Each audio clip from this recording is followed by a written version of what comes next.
Hey y'all, okay, our chuck roast is done. Let me show it to y'all. Goodness, does this not smell so good? Let me get you down here because this thing is heavy. All right, look at this. Does that not look so good? Yes, you could definitely just eat it like this. But like I said, I had something else in mind that I wanted to make with this. And what that is I'm going to take these little sliders and I'm going to do like some provolone cheese. I'm going to toast these up a little bit. I'm going to put some of that shredded beef on there and some of the onions. And then I'm going to get out some of this liquid and do like a little dipping sauce, kind of like a French dip, but different. You know what I mean? All at the same time. So that's what my idea is that I am fixing to do, y'all. So first thing I got to do is, that's why I said we're not going to need the carrots for this. But hey, these carrots will not go to waste. I can just eat them. They're so good. I'm going to just take my fork here because as y'all can see, this is just fork tender. It is just pulling apart. This meat is. I'm going to shred some of this out on my plate here, and then we're going to toast up our buns and get these assembled up, and it won't take but just a minute. That's why I say this is something so good to do with your leftover chuck roast. But this is just what I wanted to do today. And of course, you want to skim off any little fat that's on there unless you like it. I usually try to get it off, but I'm just going to get some of this out, y'all. And I'll come back and I'm going to show you how we're going to toast up our buns, and we're going to get this put together. But I tell you what, this looks. Oh, and let me remind y'all this real quick before I forget it. So if you'll notice, there's a little bit more liquid in here than what you would probably expect. Well, all right. So when I cook something like this, after this had been cooking. By the way, I cooked this for about 3.5 hours on 350. Okay, I'll just talk to y'all while I'm getting this out. After it had been cooking for about 1.5 hours and I knew everything was good and done, what I like to do is just get me a spoon and I'll kind of scoop some out like a carrot and maybe some of the liquid to give it a little taste test to see kind of how my spices and flavors are tasting. Well, I will tell you, I'll be honest with you, it tasted too salty to me. And I know that if you add in potatoes, which I do sometimes, that takes up a lot of your sodium. Like it really draws in a lot of your sodium. And we didn't add potatoes today. However, I've still done this recipe before without potatoes and it was fine. So I thought, why does this taste a little salty to me? And I don't know. I don't have an answer for it. But let me recommend to you, especially if you're not adding potatoes to it and if you're making it like I made it today. You remember that we added in that cup of beef broth. You know, I did a bouillon cube and 1 cup of water was what I did. And I'm thinking it would have been fine to just do a plain cup of water without the bouillon. Okay? Just, especially in the beginning. And then you can always go back and add. You know, I always say you can add more flavor. Or maybe just do, I know those little packets are salty. And like I said, I've used them a ton of times. So maybe if you don't like a lot of sodium or if you can't have a lot of sodium, maybe only do about half of the packets. And then you can do a taste test and then you can add more if you want to. I just don't ever, y'all know, I'm very prideful of recipes that I get on here and share with y'all. I would never, ever want you to make something based off a recipe that I gave you and then it get done and it be too salty and you not be able to eat it. That would tear me up. I don't like that. So that's why I always try to be transparent with you about everything. So it would be safe to just maybe do half of both of those packets and leave out the beef bouillon cube and just do water. Because what I ended up doing whenever I tasted it and noticed, okay, this is too salty, I ended up adding in about 1.5 cups of water. And you can see it still cooked down and turned out really, really well. So you might would want to even start with a little bit more water. But see here how y'all can see, I mean, it's not too much liquid, which I did cook this at a pretty high temperature, and that makes a difference too as far as your liquid goes, because I needed to get this done. Now, of course, if you cook it in the crock pot, you know, you're not going to need as much liquid either because it's going to cook at a slower temperature. I just don't want it to be too salty for you. So I want to remind you, those packets give a very delicious flavor and all the other stuff that we added. However, it does have a tendency to get too salty, and it did for me today, and for whatever reason, I don't know. The only other thing besides the bouillon cube and the packets that had salt in it was the W sauce, and we only did a small little splash of that, okay? So just be mindful of that. I want you to go into it having that in mind, and that way you can maybe do less, taste it, and then add as you go, okay? I don't ever want y'all to mess up your supper, especially a big, good chuck roast, because you were going by my recipe. That would just tear my nerves up. So anyway, y'all, but the flavor is amazing. It is so good. I've already did a little taste test a little bit ago to make sure. These carrots, y'all, are so good, you know, cooked in here. And I'll just get those out. But what I'm going to do, y'all, I've got this shredded up just a little bit. I'm going to get out a little bit more, figure out how much I got to have. I'm going to get my buns out. We're going to butter those up and toast them. I'm going to get my cheese out and everything. And we're going to fill this up on our little Hawaiian rolls. And we're going to make some delicious little sliders. I got to get some of this liquid out too. But anyway, I'll be back, y'all. Hey, y'all. Okay, I have half a pack of our Hawaiian rolls. I'm just going to do half a pack tonight. But it's just some Hawaiian rolls that I have cut in half. So we have 6. And then I just have a little bit of seasoned butter here. I put a little bit of garlic in here, a little bit of parsley. Y'all know my usual. You can do just plain butter if you want. I just added a little bit of stuff to it. So I'm going to brush this over.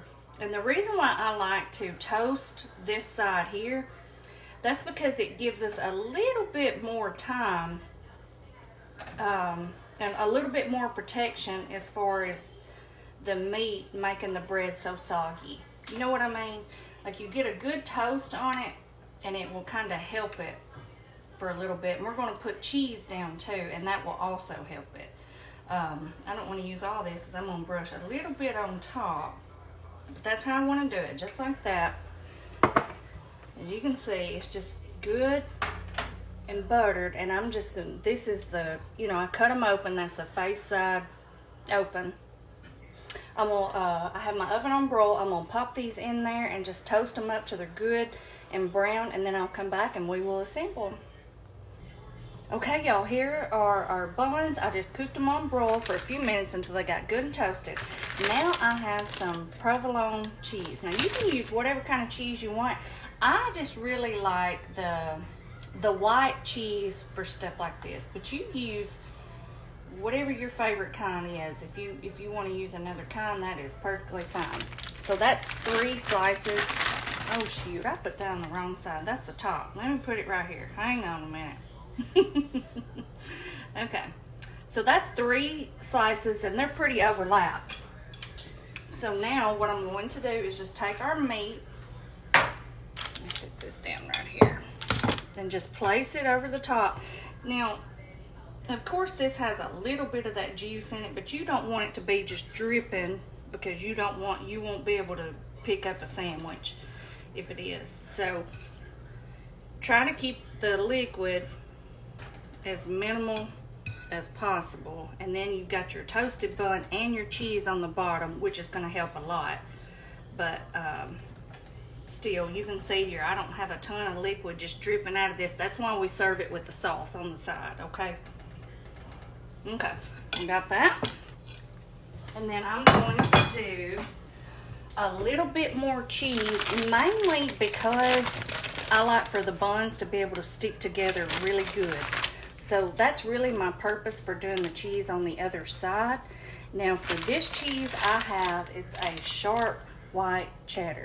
Again, you use any kind of cheese you want. And I'm only going to do 2 slices. So what I'm going to do is just kind of break it along here. just enough to where the buns will melt or the cheese will melt and the buns will stick to it really good. You see what I'm saying? All right, I got that on there. Now what I'm gonna do, I'm gonna slide this off. I'm gonna pop this back in the oven on broil, let that get good and melted. And then we're gonna pop our top buns back on, okay? Y'all following me now? Because that's a really thick cheese. And I'll come back in just a second, y'all. Okay, y'all, just a few minutes in the oven. I got that out. Now we are going to place our top buns on there really quickly. That way those buns and that cheese can kind of all come together. It'll be good and hot. Seriously, that wasn't back in the oven, y'all, for probably 2 minutes. It does not take long at all. Now I'm just going to take a little bit of our garlic butter here and just brush over the top of these. Okay, and I'm gonna throw, you don't even have to do this part. I'm going to throw them back in the oven for probably, I don't know, 30 seconds to a minute. Not very long because I have it on broil.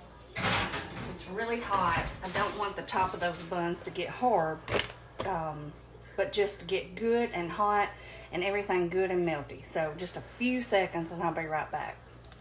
All right, y'all, I have them out of the oven. They're bubbling really good. I'm gonna sprinkle just a little bit of parsley over the top for some good color. I'm gonna let these sit here and cool for a minute, and then we're going to taste one. Now, if you want to do like some sesame seeds or everything bagel or something like that on the top at this point, you certainly can. I'm not going to. I'm just gonna leave them like this, let them cool, and while they're doing that, I'm gonna wash up a few dishes. I'm gonna come back and we're gonna give them a taste test. All right, y'all, maybe these are cooled off enough to where we can kind of pull one apart and see where we're at. I've got my little plate here with a little bit of our liquid in there for our dipping sauce. So let's see if we can pull it apart. Ooh-wee. Look at that cheese, y'all. Look at that. Does that not look good? Oh, man. That looks so good. Smells good. Look at it. All right, let's dip it down in this sauce a little bit. Now, it's going to be messy. It's probably going to be running all down my chin. Okay. Dip it. Dip. Get y'all up here. Okay, let's try it.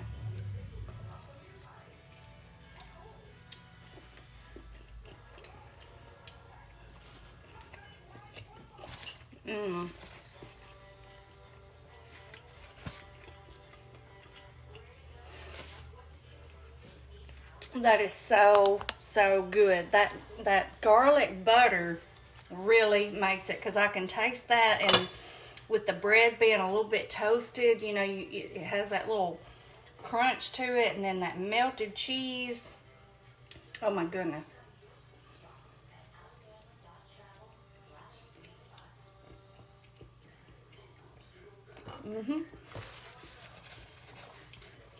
Yep. Y'all are going to want to make these, I promise you. Like